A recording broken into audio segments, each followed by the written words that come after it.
Days turned into weeks, and weeks turned into years because months don't exist anymore in the future. Get wrecked, January!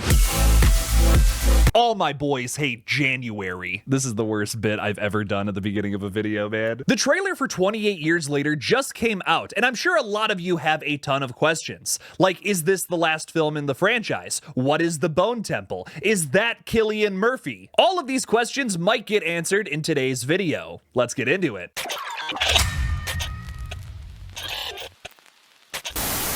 Hey everybody, I'm KillJoy Jake, and instead of having friends, I have horror movies. The 28 whatever years later franchise has been going on for 22 years, actually. So let's take it back to 2002 just for a second. 28 Days Later is one of the most influential modern zombie movies ever made. It was highly profitable at the box office and received glowing reviews from critics. The breakout viral hit would turn into a franchise with 2007's 28 Weeks Later, and now finally, after an even longer wait, we have 28 Years Later coming out next year. Originally, it was supposed to be titled 28 Months Later, and a lot of fans are kind of upset that they didn't go that route with the new movie. I think there's still hope for that title, however. We'll get into that in a theory a little later into this video. Getting into it though, the trailer for Years is impeccable. It shows us so much without completely spilling the beans on how this movie is going to flow. I feel like I don't know anything super concrete yet, although I can make a lot of educated guesses that this video is going to be mostly filled with, and yet I walked away from the trailer feeling absolutely terrified. The first thing I have to talk about is the sound design. While some may theorize that the numbers being chanted here are some sort of code, like the teaser trailer that preceded this, it's actually American actor Taylor Holmes reading Rudyard Kipling's poem Boots. Now, neither of those names may be familiar to you, but all you need to know in correlation to 28 Years Later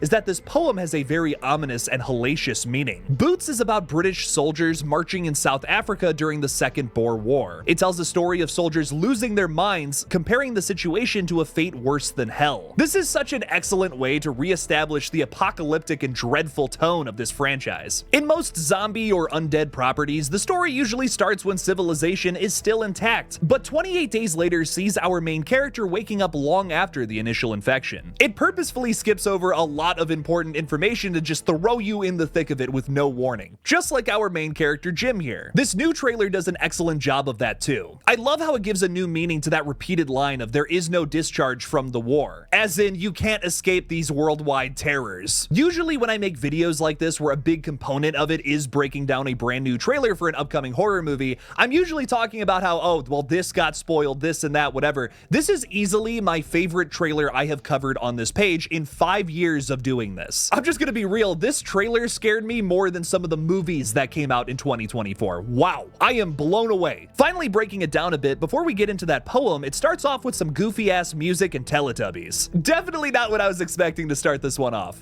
Jimmy's mom rushes into the room with a bunch of kids and tells them not to move in a panic. This is likely a flashback to 2002 when the apocalypse began, because kids these days don't watch Teletubbies. All the rage now is Skibbity Toilet, whatever that is. These kids are probably going to experience a different version of brain rot, however, as Jimmy's mom here is clearly getting attacked by an infected. Carl Wheezer is going to hate this movie. Jimmy's mom. Ruby Mendes! Ruby Mendes! We see some more infected running through a church, which may be the same setting from the original film. In all honesty, fellas, I don't remember the original movie that well. I'd only seen it a few times before Disney lost the rights, which is why it's no longer on streaming. The only way that you can watch 28 Days Later now is through old DVDs and Blu-rays, which cost a pretty penny over on eBay. Trust me, I looked. On a real quick personal note, I actually had a 28 Days Later DVD in my hands a couple years ago that was $5.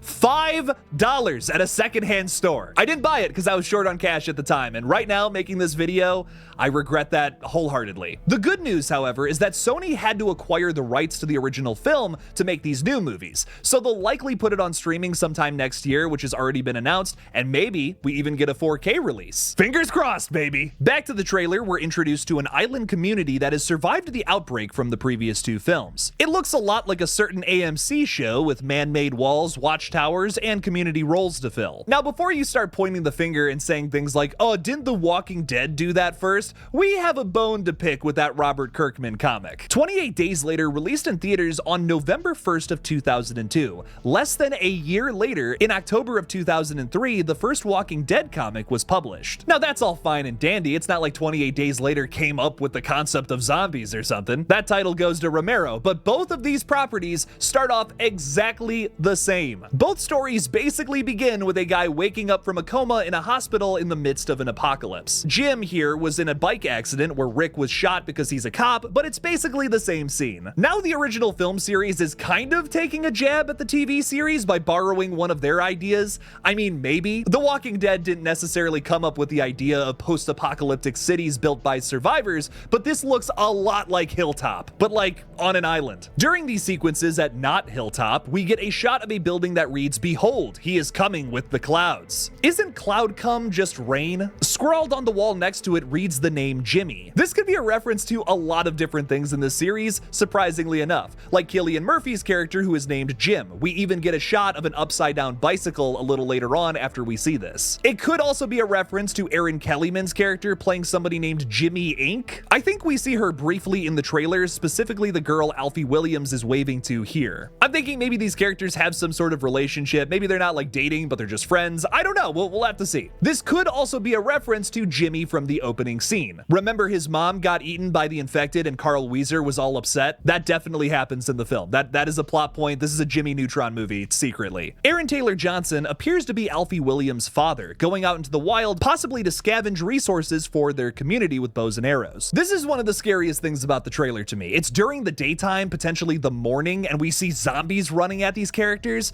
Oh, this reminds me a lot of the opening to 28 Weeks Later, where our main character is running for that boat with all the infected behind him. There's something about terror in the daytime, like Midsummer, for instance, that is just like so much harder to accomplish. But when it's done right, it's like more terrifying than at night. Gives me the heebie-jeebies. It looks like they escape and find an infected hanging upside down in a derelict building, getting picked at by birds. My guess here is this is where Aaron and Alfie are going to find out that something has changed about the infected. We also got some behind the scenes pictures from 28 Years Later, where it appears that the same infected that are chasing after him from that like tree shot that was so cool during the daytime, we see those same infected banging on like a gas station door or whatever. I don't know what's going on here. There are also a few shots of some massive looking zombies that look like mutants more than typical flesh eaters. They're also jacked, dog. What is your routine, zombies? Maybe I should start eating human flesh too. There's an odd military presence in the trailer as well, which I think is from the opening that takes place during the start of the outbreak. With 28 Years Later trying to set up a whole new trilogy in this franchise, it's no surprise that they're going to do a lot of setup here. Original writing directing team Danny Boyle and Alex Garland are back to head this first picture, but the sequel, subtitled The Bone Temple, will be directed by Candyman's Nia DaCosta. I think we even get a glimpse of the Bone Temple in the trailer. Ralph Fiennes and Jodie Comer are there with Alfie Williams without Aaron Taylor Johnson, notably, making me think they forcefully split up after an attack. I have a lot of theories on this Bone Temple as of right now. I think maybe the infected have gained some sort of intelligence. Like I was talking about earlier, they've clearly mutated, and a big element to 28 Years Later will be talking a bit about that. Maybe there's almost like a dark reflection thing going on here between the survivors and the infected. Maybe they're both just trying to look out for their own communities and survive this apocalypse. Kind of gives a weird sympathy angle to the infected, which I'm not like totally against. I'm not like super into it either, but anything can be good if it's executed well, man. I'm gonna stay open-minded. There are also clearly other survivors who have made it through this outbreak, like Jodie Comer and Ralph Fiennes characters, I think. They may do a bit of world building. Maybe they're the ones that built this Bone Temple for some sort of new crazy religion that they have. It could be some sort of cult. Maybe we're taking more from The Walking Dead, like having a human antagonist amidst the zombies. There's also a baby in the trailer that's clearly significant. I think that's why they were showing it for like a split second. Maybe the infected are gonna eat that thing. I don't know. The biggest thing we have to talk about though is the Cillian Murphy zombie, which has the internet on fire right now. This has to be the most perplexing element to the trailer by far. This is clearly Cillian Murphy, man. Sure, he's a lot skinnier and malnourished, but that has to be Jim, right? The strange thing about all of this is that Jim's character is confirmed to be alive. We even got some leaked set photos where it's him in like some clothes and he's not all skinny like that. So what's happening here? Well, Tony Rothman from Sony said that Jim would come back for this film, but in a surprising way. I'll tell you what, that would be pretty surprising and mean-spirited if he came back as a zombie. So all that hope from the end of 28 Days Later is just down the drain. Writer Alex Garland has also recently stated that he was inspired inspired by the film Kes while scripting this one. The late 60s film features a heartbreaking ending that may be replicated here. There are of course 2 more movies to follow this one, but to conclude the 28 Days Later story by saying Jim and the other survivors from the first film are all dead doesn't really bode well for the new folks. The other thing I want to note about specifically 28 Days Later is that the original ending for the film saw Jim getting shot. The only survivors at the end of the original cut were Hannah and Selena. The first movie is already so depressing by setting up characters you quickly fall in love with, just to violently rip one away after a freak accident involving a drop of infected blood. R.I.P. my man Frank, you're gone but not forgotten, buddy. The ending was changed to give a little more hope to this very harrowing situation, but maybe Alex Garland wants to fix that 28 years later. My theory on Jim is that he has also evolved just like the infected. The current plot description for the new film talks about how Aaron Taylor Johnson's character discovers horrors that have mutated not only the infected but other survivors as well, which makes me think that Jim will be the catalyst for whatever they're trying to set up here. Now that would be surprising. Maybe it's some sort of like halfway point between being a human and being infected, where you still have a little bit of intelligence,